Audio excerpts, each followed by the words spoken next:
All right, well, this set of notes is about introducing us to reaction kinetics.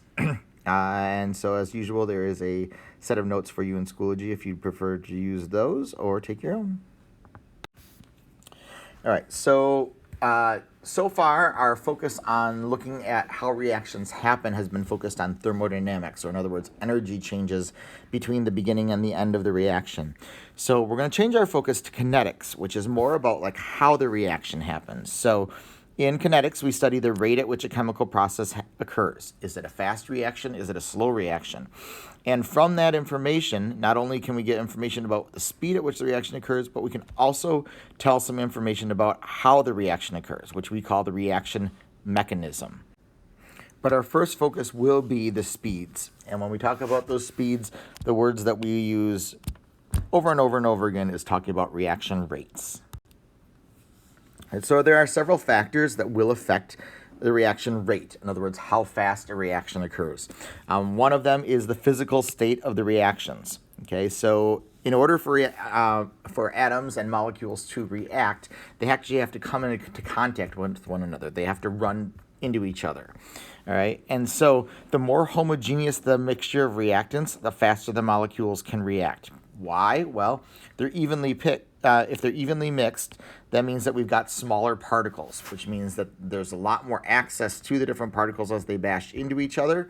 And so as a result of that, the reaction is going to be able to happen much, much faster just because you're increasing the probability of atoms and molecules that are different from each other colliding with each other. Okay. A second factor that affects the reaction rates is the concentration. Okay, so basically, if you have more of the reactants packed into a certain amount of space, the probability of more of those coming into contact with other molecules is greater. And so as a result of that, that's going to speed up how fast the reaction happens. Okay, so again, the likelihood that the reactant molecules will collide is greater, and so as a result of that, you can figure that out. If we're talking about gases, we can use pressure as a proxy or a stand-in for concentration. So concentration when we're talking about different liquids, and pressure when we talk about gases. A third factor is temperature. Okay, so we know that temperature is a measure of kinetic energy, and given particles being the same mass, if we increase the kinetic energy or the temperature, we're going to increase the velocity or the speed of those temperatures. So at higher temperatures, reactant molecules have higher kinetic energy, so they move faster and collide more often. Two things happen there, and with greater energy. Okay, all of those things are going to increase the probability of particles colliding in a way that can cause a reaction to happen. So at higher temperatures, you get faster reactions.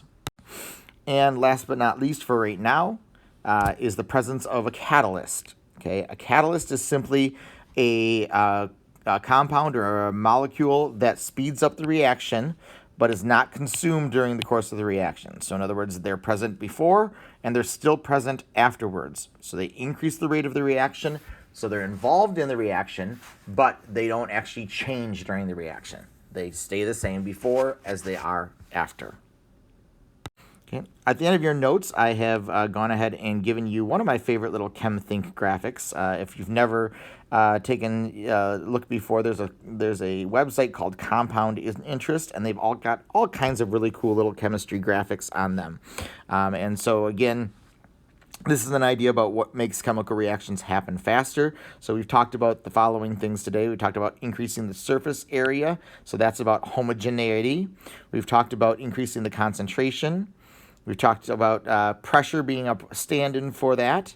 We've talked about increasing the temperature, and we've talked about using catalysts in the reaction. Later on in this unit, we'll come back and we'll talk about collision theory, but there's some ideas here as well for that. Okay, so that's what you need to know about kinetics off the bat.